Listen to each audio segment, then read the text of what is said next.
Hi, and welcome to this short presentation on the QCTO and the occupational health and safety industry and how the two work hand in hand and what we plan on doing in the future.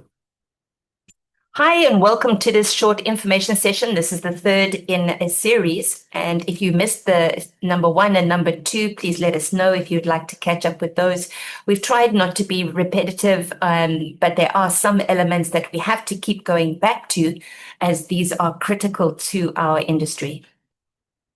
It's important to note that we're not attorneys, and if you need legal advice, please speak to your own in-house counsel. My name is Ken Annandale. And Penny Jones and I started INTRA-SAFE about 13 years ago with the primary objective of assisting people like yourselves to set up and run their own health and safety training departments and or training companies. I'm more on the financial side of the business and the delivery side. As of January last year, I got heavily involved in the accreditation process because of the QCTO, and we wanted to introduce a self-empowering process of doing your own accreditation with QCTO. So I got very involved there, and I also championed the e-learning platform as well. At this stage, we'd like to ask you to register. Please WhatsApp your name to the following number, 082 499 6911, 082 499 6911, or go to our website, www.intrasafe.co.za, so we can send you more information. Our website will talk about what we do and how we do it, and today's presentation is not intended to be a sales presentation. It is, in fact, an information session about the QCTO and how you can become an accredited health and safety training provider. Together with the website, we also have a prospectus, and we'd suggest that you download that, and you will be able to go through it and receive a lot more information. That's available on our website, www.intrasafe.co.za. Our team is fairly extensive, and we have a number of experts within this team that will be able to assist you on this journey. You'll also discover that we have licensees, as we call them, throughout Africa, from Cape Town to Cairo, and they're there and available to collaborate with you as and when. Our licensing system is very similar to a franchise, and it covers aspects such as the license and the materials and the accreditation and the support and the updates. We're members of Saiosh, IOSH, and APID. All our presentations are recorded and uploaded to YouTube. So let's get straight into the presentation.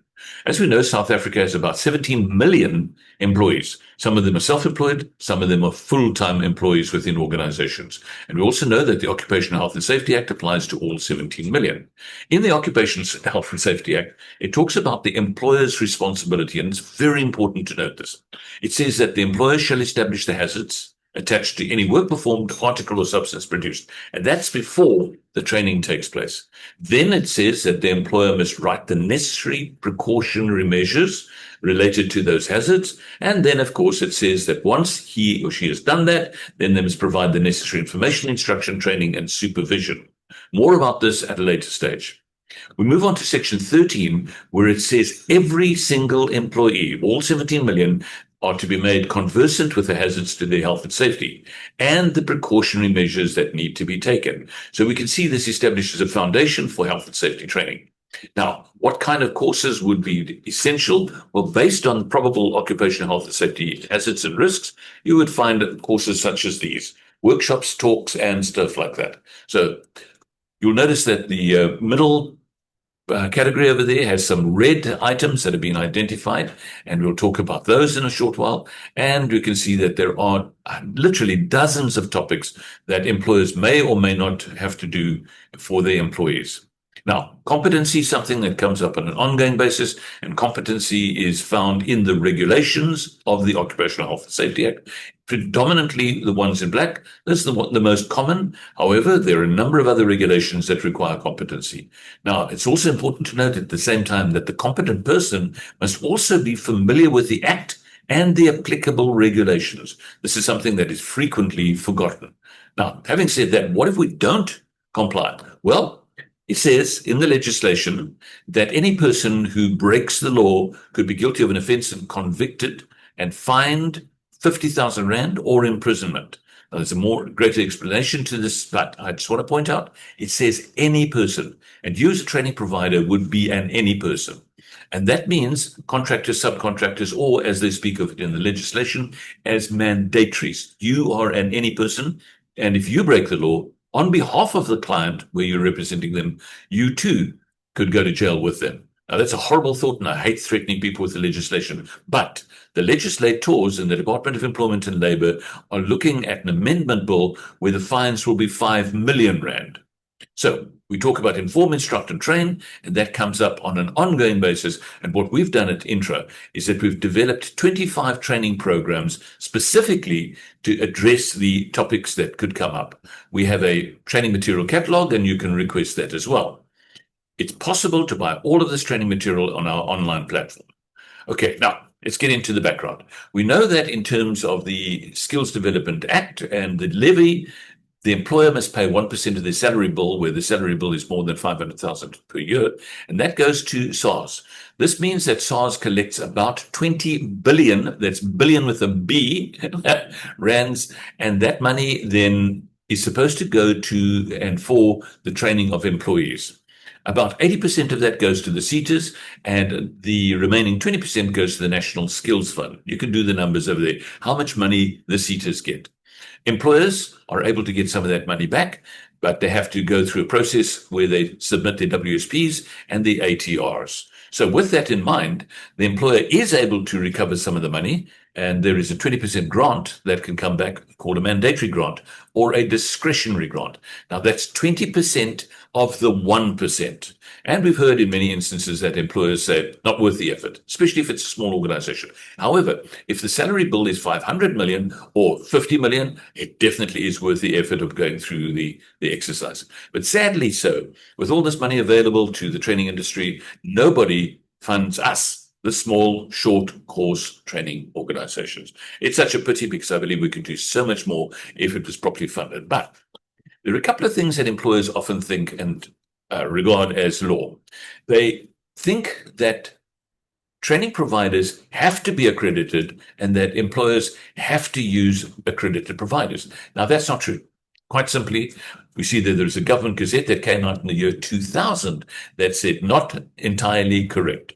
You can download the gazette, and if you want to, just take a photograph of the screen and go on to the website and download the PDF. So that's a wrong and misinformation. Then there is another bit of information that people believe is that if they do training, they're going to get triple B, double E points for their scorecard. And that too is wrong, by the way. And you can have a look at that gazette that came out in May of 2019. It says no BBBEE points for mandatory or regulatory or legal compliance training. Nothing. So that too is wrong. So having said that, let's look at what is right. Well, having spoken to various legal minds, in the absence of something that we can work with, and in the end of the day, we have to comply and employers have to comply. So we're going to be recommending that you focus on legal compliance while you're preparing for QCTO accreditation. This we can regard as step one. Now, we know that SAQA brought about some changes in 2023. As the structure works, we've got the Department of Higher Education and Training. Under that, we've got SAQA, and under that, we've got SETAs and QCTO. Absolutely. So there were approximately 11,000 unit standards that were scrapped, a lot of duplicates within that for sure. And the teach-out period was going to finish at the end of June 2024. And the expectation was that the QCTO would be ready and they'd have the necessary transfer of skills programs, etc., available. Unfortunately, and we think probably one of the causes of this was that the QCTO was not interested in the short course industry and anything below 8 credits. There was actually an official letter signed by the CEO of QCTO that we saw a couple of years ago. And we all breathed a massive sigh of relief because it said quite clearly that they were not going to be involved in the short course industry under 8 credits. However, this ball was firmly placed back in the QCTO court, and they were then required to do a huge catch-up. And this is why we're sitting in the situation right now, whereby we don't have available the skills programs for under 8 credits that we need for your 1-day, 2-day, 3-day courses. If you want a copy of the letter that Penny was talking about from the CEO of the QCTO, please let us know. I have it and I can send it to you, and it'll be a pleasure. Okay. It's really important that you understand this language or lexicon of SETA QCTO, NQF, and so forth. They love acronyms, and you'll come across these words which are frequently misunderstood. There's a difference between accreditation and alignment, and approval and certification. And you can take a photograph of the screen and you can go through it, or alternatively, I will send you a copy of this if you wish. Verification and competency and compliance and licensing and registration, all different things. And we often hear people misusing these terms. It is important to note as well that what we do is we license training providers such as yourself in terms of the Consumer Protection Act and provide you with a license allowing you to use our system. Okay, so now let's talk about what's coming. And we know that the QCTO has been around for almost a decade or two, and they have curriculum and they have codes. So this point is simple. We know that this is Occupational Health and Safety Act. We know that employers will need evidence that the training has been done as required by the Act. And it's also really important to know that for the client or the employer to actually comply with the legislation, you need to make sure that the standards are up to standard. So the websites that you can check on the QCTO skills programs or part and full qualifications, you go onto the QCTO website and you look for the link for skills programs and or full or part qualifications, and you can go through there. They've got some really nice sorting tools as well. If you're just interested in those courses that are less than 8 credits, for example, you can sort according to that, and you can quickly see what is available. What you're quickly going to see is that there's not very much at all available under 8 credits for skills programs in health and safety. So our focus at Intra is legal compliance. That's first and foremost, because that's where the criminality may enter the process. So you'll notice that the QCTO has ignored our industry largely, and we'll talk about that in a moment. Now, we do know that there are existing qualifications, part qualifications from the QCTO, and you can go onto that website or that page, and you can download the information there as well. So once again, just take a photograph of the screen and then go and do your own research. So the question is, when will they catch up?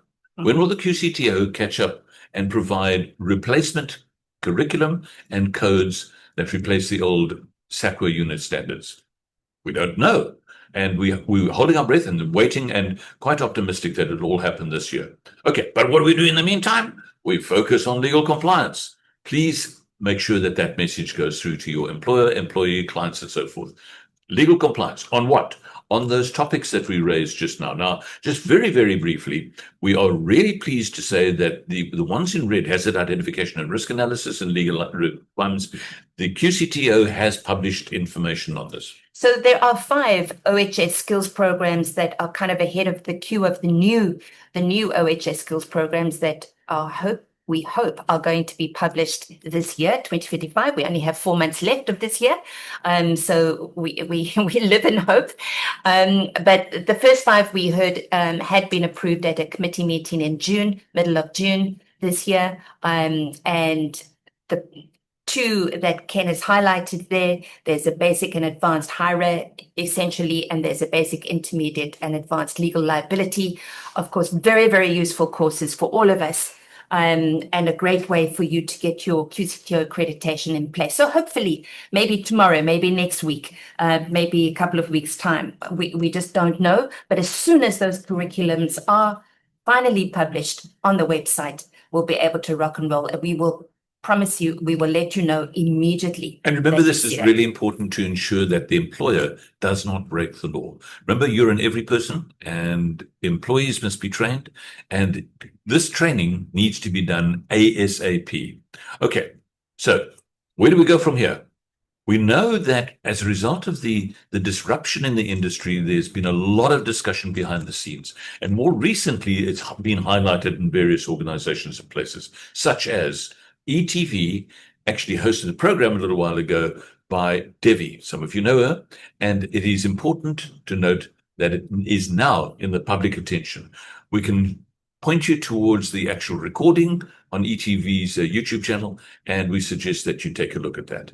Now, there was a lot of response, and a lot of podcasts and webinars called, etc., and we've attended a couple. As members of APID, we were invited to the APID response webinar, which was chaired by the CEO of APID, Dr. Shirley Lloyd, and she made a very convincing, well-constructed case as to what they were going to do as a body. And APID represents all training providers, not just in the area of health and safety, but very grateful for the guidance there. And there was a lot of legal background that she dug into. She is a member of the National Skills Association, so she managed to get this onto the agenda for the meeting coming up on the 7th of August. And we do expect that there will be some pushback and some results, positive results for the training industry coming out of that.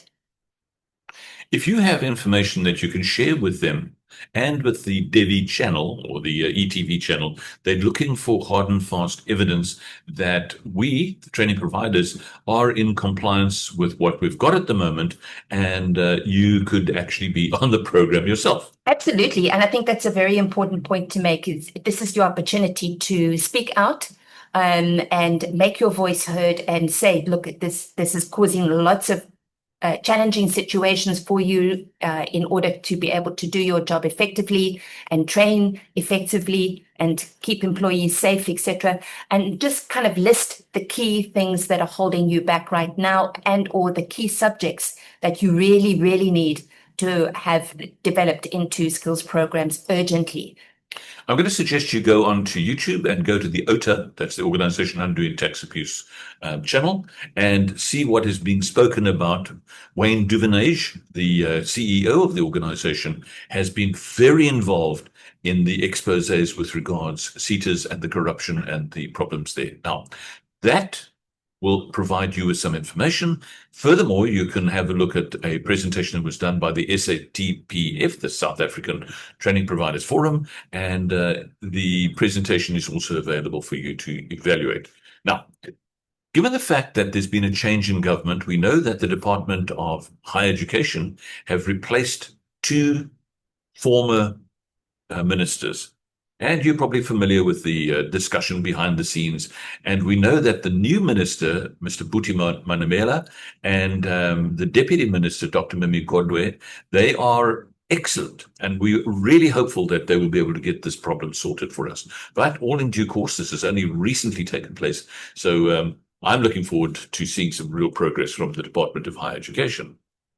I think something that has come out as a positive is that the QCTO are embarking on a roadshow for face-to-face encounters with STPs, with you, the training provider. And we really want to encourage you to get to these, even if it's outside of your province. You can get to the Northern Cape or Limpopo or KwaZulu-Natal or the Free State. They have said that they will have for the other remaining provinces as soon as possible, and they will give us those dates as well as soon as possible. You do have to register to attend these. You cannot just show up. So please make a point of taking a photo of the screen so that you've got the link, and really invest the time and prepare yourself so that you have well-constructed questions that are helpful to all of us. When you go into question time, it's only a limited time normally for question time. So make sure you sit right up front and you can stand up quickly and get noticed quickly, and get your questions in. And let's make these points clearly so that QCTO understand the urgency. We don't know why there are these continual delays when they've already approved training material to have it published up on the website. So we really need to push this agenda. There are other issues such as the venues and the fact that you have to register each venue that you're going to train at, which is completely impractical for us in the health and safety training industry. Yeah, and we do understand, of course, is that the QCTO were set up originally for colleges, and now sitting with the short course industry, they're trying to treat us similar in a similar way to colleges, and that's really not appropriate to our industry, and we need to explain the different challenges, etc., that we have in our industry. And I think the more communication there is and the more lobbying there is, we've already seen that with regards to the venues, for example, they've relaxed a little bit, not completely, but they have relaxed a little bit, and they've given us a link on the QCTO website whereby you can register your venues ahead of time, etc., etc. It does still create problems when you've got less than 24 hours notice to do a training, of course, and they still want that 30 days notice. But anyway, there will be ways that you can work with your clients and structure these time periods in appropriately. There are other issues such as the certificates that the QCTO insists on. They are going to publish the certificates. Hard copy certificates is unrealistic. And they charge about 140, 150 Never mind the piece. It's just logistically impossible for 17 million employees, all of which have to be trained, not just in 1 or 2 or 3 courses. Really cannot see that working. But for legal compliance, of course, you're absolutely perfectly within your rights to issue your certificates of completion and attendance. Penny mentioned that the QCTO regard small, short course, micro course training providers, such as yourself probably, as they regard us as colleges. Now, we do have the advantage of there are full qualifications from the QCTO, as well as part qualifications that have been written. But if we're in the 1, 2, 3-day course category, that's the skills program. And the term QCTO is Quality Council for Trades and Occupations. And someone like a health and safety rep or a firefighter or an evacuation marshal, it's not a trade and it's not an occupation. So our focus is on skills programs and not 2-3 month or 2-3 year courses. Having said that, I think it is important just to mention that a lot of our licensees as well originally got accredited for the OHS practitioner, which is a longer course, and have been able to break that down into the modules, individual modules, which they're training out to their learners. And then it's kind of like piece by piece, like jigsaw pieces that you put together, qualification and a career path, if you like, for the learners. So there are different avenues that people are exploring, and we're always looking for that one point, like the Springboks, one point, one way that you can achieve your objective, which is to do excellent, high quality training in health and safety. So QCTO, as we know, did not have the capacity to deal with all of the rewriting of the unit standards, and they've partnered with the different SETAs in this regard. We've been working mostly with the HW SETA. They did produce the 3 first aid training materials, basic, intermediate, and advanced. Those are already available for quite some time. And a lot of our licensees have already successfully got their accreditation for those. Can I correct you quickly? They didn't produce the training materials, they produced the curriculum. The curriculum, sorry, yeah. Sorry. Terminology. Terminology, very, very important. And we are waiting for a whole list of some 20 plus OHS skills programs that have, the curriculums have been developed, and we're waiting for those to be published, 5 of which are ahead of the queue. And as soon as those curriculums are published, then we can ensure that the appropriate training material is aligned correctly, so that accreditation can be done against those curriculum numbers. So we are anticipating those coming through. Please do help us to lobby for those to come through without further delay. And so that we can make progress, especially as there's only 4 months, really active 4 months for this year. And then June 2026 is on the horizon. And that's when the unit standards that have been extended will then be closed. So very, very important. Okay, so one of the things that Penny was speaking about is that you need to lobby. And one of the questions that you could ask at this forum is, these curricula, are they based on Department of Employment and Labour and COIDA stats? Are they based on the scarce skills in South Africa? Are they based on the common topics that are absolutely essential for employers? Are they based on high demand courses that trainers know sell well? You'll see there's some of these topics which we are a little uncertain about as to where they fit in. Penny mentioned that there are 3 curricula that have been developed by the QCTO, and that's very exciting. And our organization, Intra, will help you to get your accreditation. And at the same time, we will provide you with the appropriate training material that's already been accepted by and approved by the QCTO verifier. Now, our job is essentially to develop training material. QCTO don't write it. QCTO don't accredit course material. You could develop your own training material if you have the time and effort and energy and skills, and QCTO will then focus on their learner matrix. So that's part of the role that we play, and we will assist you with one of our licenses. Penny can talk about the Form 5 and the site visit, because when it comes to accreditation, there are a number of steps that will need to take place. So in terms of your training material, the verifiers do not dig into the content as much, although a lot of the verifiers are subject matter experts, so they will quickly see if content is irrelevant or a little bit dodgy. So the knowledge modules, the KMs and the practical modules, they will look to see that those are complete and have content. They would look to see that there's a quality outlay, that it's understandable, and that it's angled at the correct NQF level.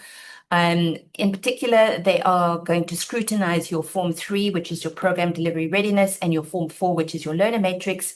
And as part of the training material delivery, we supply those partially filled and also include a FISA, which is for skills programs. You do not have to do the external exam, which is a blessing. So you will be doing your own internal assessment, facilitation assessment, and also moderation. And there's a whole assessment criteria and policy document that we supply together with the training material as well, because that's a very, very important part of the QCTO approach. Can you just quickly tell us what a KM, a PM, and a FISA is? So a KM is a knowledge module, so it's your theory side, and your PM is your practical module, so these are your practicals, and the FISA is your final integrated summative assessment. Thank you. Moving on. So this is just really a summary of the OHS skills programs that HWSETA have been working on that are due to come out in 2025. More in the pipeline, I'm sure, for 2026 and 2027. I think this is going to be an ongoing process. Unfortunately, the two that were sent to the HPCSA for review, which was the audio course and also the visual course, have been declined by the HPCSA. So they are possibly not going to go forward, but we do have 5 programs that have already been approved in June. As we said, the legal liability and the HIRA. We're waiting for the next 7, hopefully to be approved now at the next committee meeting. And those include some popular ones like HASREP and ergonomics training, etc. So very excited for those coming down the pipeline, but please help us lobby to get those through as quickly as possible. And for the newcomers, what is the HPCSA? The Health Professional Council in South Africa. That's right. So it's a professional body as well. I'm not sure if it's professional as in a SACA professional body. I think it might very well be a statutory body. All right, having said that, let's move on. And Penny has a little comment of you. Yeah, so we're feeling at the moment that the QCTO was so bright and shiny, like a bright new shiny truck with all the trimmings. But unfortunately, at the moment, it's just kind of like stuck in the sand with regards to health and safety short courses. So please help us dig it out of the sand and, yes, push it forward. The more voices are heard, I think the more they pay attention to our sector. So it's push, pull, and dig. So with that in mind, let's see what they have approved so far. So these are the 5, as we spoke, basic, intermediate, and advanced legal liability, and basic and advanced HIRA. They use different terminology here because they're always looking to create a position or a job position, if you like. And then you can see the others coming through, including incident investigation, evacuation marshal, some key ones here that we're really looking forward to. They've got a system where they go basic, intermediate, and advanced, and you're going to see this throughout the entire process. Hopefully, all of this is going to be approved in the merry month of August, and we'll stand by and notify you if you've provided us with your contact details. And you can see the others that are in the queue, some really, really interesting and popular courses like ergonomics, of course. As you know, in the ergonomics regulation, there are, is it 8 places? It's 10. 10 references. 10 references to training, insisting that training in ergonomics is done for each and every employee. That's 17 million. Yeah. I mean, and we have that available as a legal compliance course at the moment, but I think it would be awesome to have a step up to the QCTO as well. So with regards to the CETA, working at heights is a key health and safety area, and the CETA were due to, after a long story, I think Institute of Working at Heights have done tremendous work behind the scenes, but unfortunately we're frustrated and couldn't get the progress in place with the CETA skills programs. So what they've decided to do is to create an interim certification process for trainers in working at heights. As you know, it's a very particular area, and it needs to be done at a very high level, high skill, and covers a whole range of working at heights. It's not just one thing working at heights. There's rope access and there's fall arrest and there's all sorts of things. So they had an introductory webinar just recently. A lot of you might have been there. And if you want more information about this process, please do email Lizani at qmd@profbody.co.za. And there's also a registration link now that you can go to for ASDSA. That CETA, what does that mean? What does that stand for? That's construction CETA. And what is an SOR? Statement of results. And what is IWH? Institute of Working at Heights. So their minimum requirements for training providers is that you are a qualified facilitator and assessor. So that can either be the unit standard SOR or the QCTO equivalent. And you would have more than 3 years experience in working at heights training. Possibly you've been approved by them previously. That would also help, but they would look to see that you are registered with ASDSA, who will check your credentials, and then following through with Institute of Working at Heights. There's a whole process their side. They are endeavoring to keep the costs down as little as possible. So do have a look at that. It would be a well worth your investment in terms of your time and your money to get this certification behind you. There is a massive shortfall at the moment of qualified trainers in the area of working at heights. And this is an endeavor, if you like, to try and solve the problem without waiting another 6 months or 12 months with the QCTO. And as we mentioned, the CETAs have stopped accrediting new training providers. Correct. And the construction CETA, which is the CETA, you can lobby them and speak to them. It's important that we use whatever efforts we can foster to get these people talking.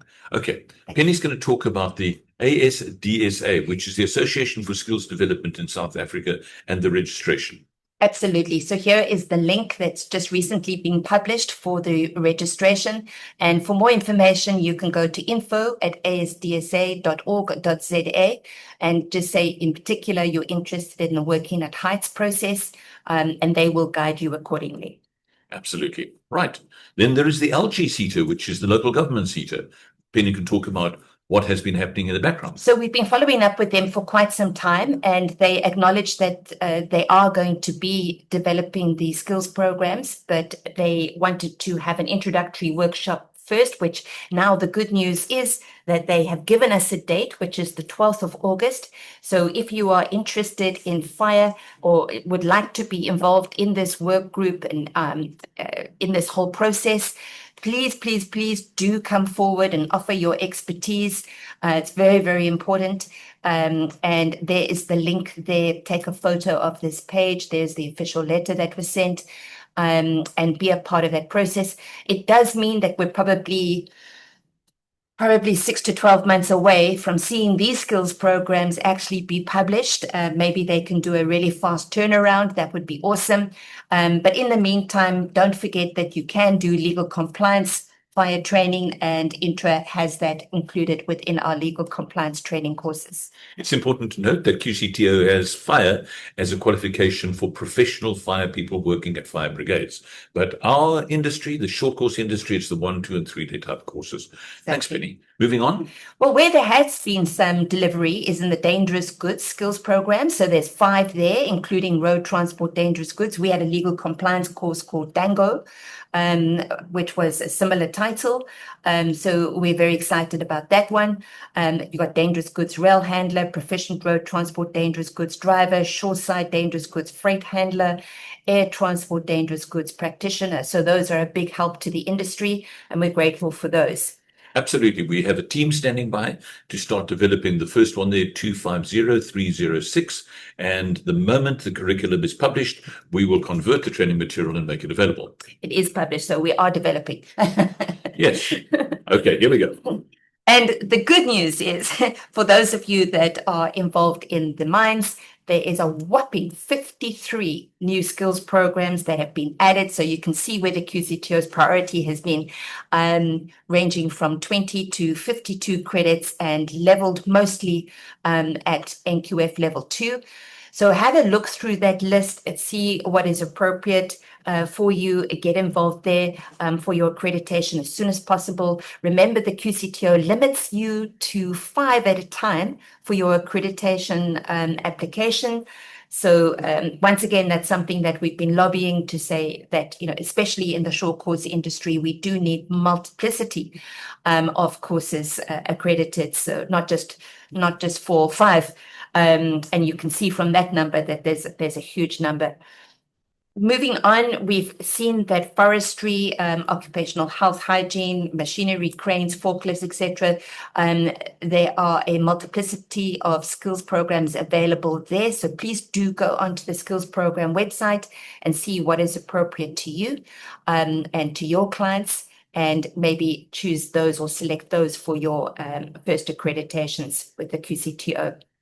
At the moment, they have still kept to their word in terms of not charging these tariffs that were proposed at the beginning of the year and would make it incredibly expensive for you going forward. So we're very, very grateful for that. We encourage you to take advantage of this suspension of the tariffs. We don't know how long it will last. And avoid the oncoming tsunami. So as the new OHS skills programs that speak to the larger section of 17 million employees, as opposed to only the mining sector or only the transport sector, we really need, this massive groundswell of OHS skills programs to be released, and get in line to get your accreditation with the QCTO as soon as possible. As such, within our Prime and Platinum licenses, we do offer a do-it-yourself accreditation program, which is going to save you so much time and money. And it includes a full delivery within the Google Drive, which includes templates such as your QMS, which is reviewed annually and is being updated for QCTO requirements, etc. And we give you a clear, signposted, step-by-step process to get your accreditations being used successfully by many, many of our licensees already. I'm getting calls every day as to those that have gone through their site visits successfully. So super, super proud of our licensees and the high quality that they represent. It's going to save you time. It's going to save you money. It's going to put you in control. And as you can see from the number of new OHS skills programs that will be coming down the line, you don't want to keep on having to put your hand in your pocket every single time to purchase the training material and to pay for accreditation consultants to assist you. It is, as we say in Afrikaans, doenbaar. It's absolutely doable for you to do it step by step. It's a good online system that QCTO has. And as I say, we're getting excellent results. There's a great book that you can download from the QCTO website free of charge. And we encourage you to do that and use that as your guide. Print it out, take a highlighter, go through it with a cup of tea, and you'll see for yourself exactly what the process involves and how it's structured, etc. For those of you that simply do not have the time, we do have a Prime Plus accreditation package. And you can speak to us about that, and that will be a complete hand-holding exercise from beginning to end. So if that would suit you better, please don't hesitate to contact us for that. We're very proud of our licensees and the high quality that they represent, and we're constantly getting compliments from the verifiers saying that they appreciate the quality of the presentation, the quality of the venues, the quality of the training material, quality of the practical models, etc. So well done to our licensees, and I think that's really what INTRA wants to stand for, is quality. And for Department of Employment and Labour approval as well, we can assist you with that process. It's a manual process still, and it will cost you 400 Rand to submit an application, but you will need that for your first aid. You will need that CL number for your first aid. So please make sure that you haven't forgotten that you need that. And QCTO first aid accreditation letter is not enough. It's not sufficient. You do need your DEL approval as well. So that's back to the legal requirement. We know that the General Safety Regulation 3 is very specific, and it is first and foremost a legal requirement. And then secondly, there needs to be accreditation, and that's where the journey started. So having said that, where do we go from here? I'm going to suggest that you lobby your representatives. Take a photograph of the screen here, and you'll see there's a QCTO contact and an HWCTA contact. Please feel free to contact them. And in many instances, they are very responsive and will assist you. Penny is in touch with the HWCTA on a regular basis. We also suggest that you speak to other representation that you might have, other organizations and institutes and associations and groupings, and feel free to talk to them. In fact, I don't want to just say feel free. Can I urge you to speak to these various organizations and write to them and lobby them and insist that we get this thing off the ground and the truck out of the sand? You will notice that there is a number of organizations there. Some of them are SAQA professional bodies, and others are just interest groups. So having said that, I believe we've said this before, your big focus has to be on legal compliance. That's where the employer could, in fact, land up in trouble. Similarly, we have a saying that says, our job is to keep employers out of court and employees out of hospital. So once again, we're going to suggest that you go onto our website, get some more information. Our CRM manager, Natalie, will contact you and provide you with additional information. You can request a quote for all of what we've said and the prospectus that we spoke about. And our suggestion is to get your accreditation up and running quickly, that you become a prime licensee. We're going to suggest that you attend the workshop. You and an admin person or two from your organization can attend. And as Penny said, please do not delay because of the tsunami that's coming. The next do-it-yourself workshop for accreditation is coming up next week, Thursday, the 7th of August. So you can definitely be in time for that. And we want to urge you also to take advantage of the low prices, the old prices. We have been postponing putting up our prices for quite some time, but as from the 15th of August, they will go up by 10%. So please do take advantage of the old prices in the meantime. Okay, what's the next step? I mentioned go onto the website, download the prospectus. You can book a one-on-one meeting with us, literally face-to-face, or alternatively with your entire management team. We would welcome that. You can speak to Natalie and she will put you onto the Zoom scheduler and date, time and place, and then we'll chat further. By that time, you'll have a list of questions or you would have some idea as to what you want to do in the health and safety field. Here are the numbers. Natalie's number is 082 499 6911. That's 082 499 6911. On matters relating to QCTO, you can chat to Penny, and on matters relating to occupational health and safety, of course, content and subject matter, you can chat to me. All right. I'm sure you have questions, and I'm sure at the end of this presentation, you're going to be in a wonderful situation where you can actually progress over the next couple of weeks together with the QCTO, together with your professional bodies, and get these things underway and make sure that employers comply and employees don't land up in hospital. So with that, we're going to say thank you very much. We look forward to being of service to you, and give us a call. Thanks for your time, and we look forward to assisting you.